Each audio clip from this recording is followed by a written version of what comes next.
नमस्कार। मैं Shivshankar Meena, assistant professor geography, government girls college Sikandra Dausa. Last दो वीडियो में बीए पार्ट फर्स्ट ईयर के स्टूडेंटों के लिए पेपर सेकंड का अपना ही कंटेंट का टॉपिक चल रहा है। और लास्ट वाले में वीडियो में हमने देखा था ड्रेनेज सिस्टम ऑफ राजस्थान की अपवाह प्रणाली का डिटेल से अपन ने अध्ययन किया था।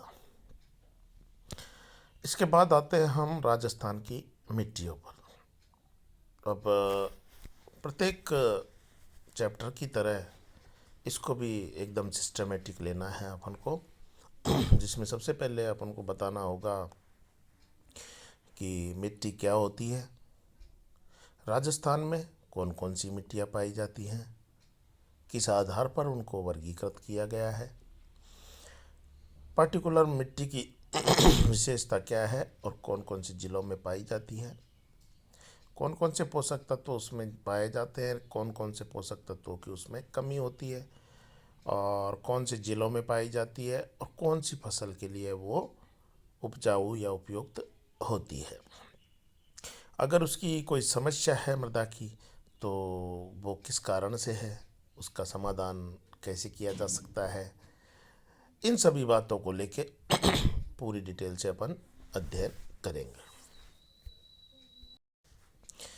अब डिटेल से देखते हैं राजस्थान की मिट्टियों को। तो एक थोड़ा सा बेसिक चीज़ जान लेते हैं इसमें कि राजस्थान के दक्षिणी भाग में लाल मिट्टी पाई जाती है और दक्षिणी पूर्वी भाग में काली मिट्टी पाई जाती है, क्योंकि वो पठारी क्षेत्र है।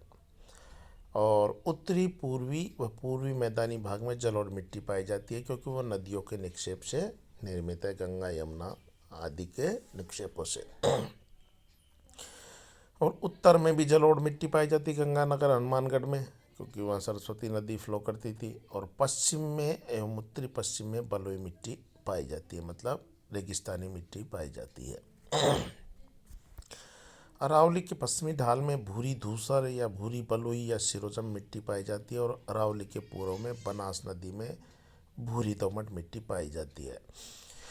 ये एक समरी इसलिए बताई है कि कभी कभी शॉर्ट क्वेश्चन में आ जाता है कि 100 वर्ड में या 150 वर्ड में आंसर दीजिए, तो उसके लिए ये उपयुक्त होता है।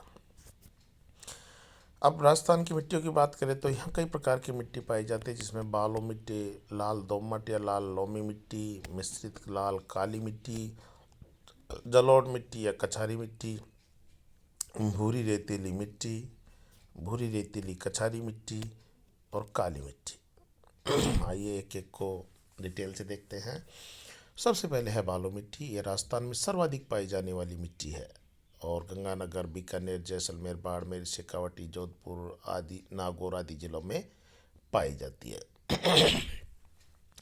और इस मिट्टी में जीवाश्म और नाइट्रोजन का अभाव होता है या कम होते हैं, क्योंकि इस प्रदेश में गर्मी अधिक पड़ती है और वर्षा की मात्रा कम होती है। लवणीयता व क्षारीयता की मात्रा अधिक होती है, और इसको सुधारने के लिए हम जिप्सम व चूना पत्थर डालते हैं। लवणीयता क्षारीयता का मतलब ये है कि नॉर्मल मिट्टी का पीएच 7 होता है। अगर 7 से ऊपर पीएच जाता है तो वो लवणीय क्षारीय हो जाती है, और 7 से कम आता है तो वो अम्लीय मिट्टी हो जाती है।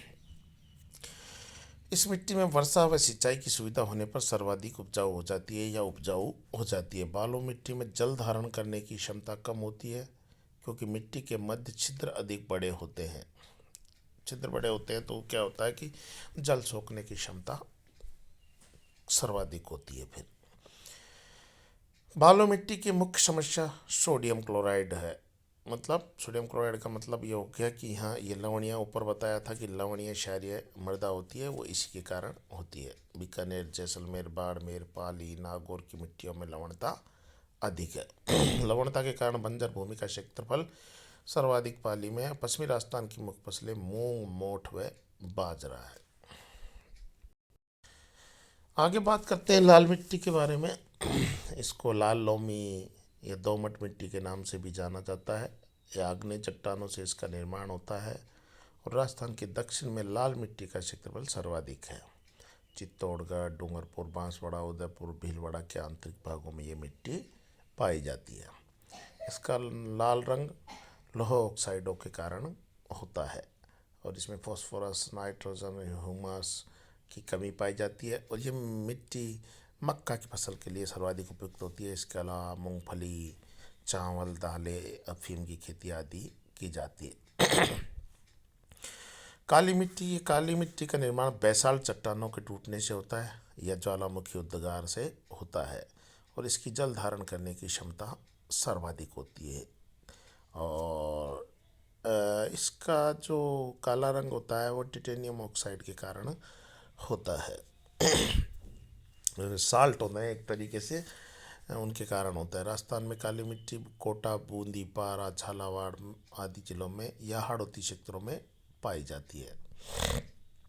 राजस्थान में काली मिट्टी मालवा का पश्चिमी विस्तार है, मालवा पठार है उसका पश्चिमी विस्तार है और इसमें फसलों की बात करें तो कपास, सोयाबीन, मेथी, सरसों सर्वाधिक होती है और कपास के कारण ही इसे कपासी मृदा कहते हैं। कपासी खेती के लिए काली मृदा ही चाहिए।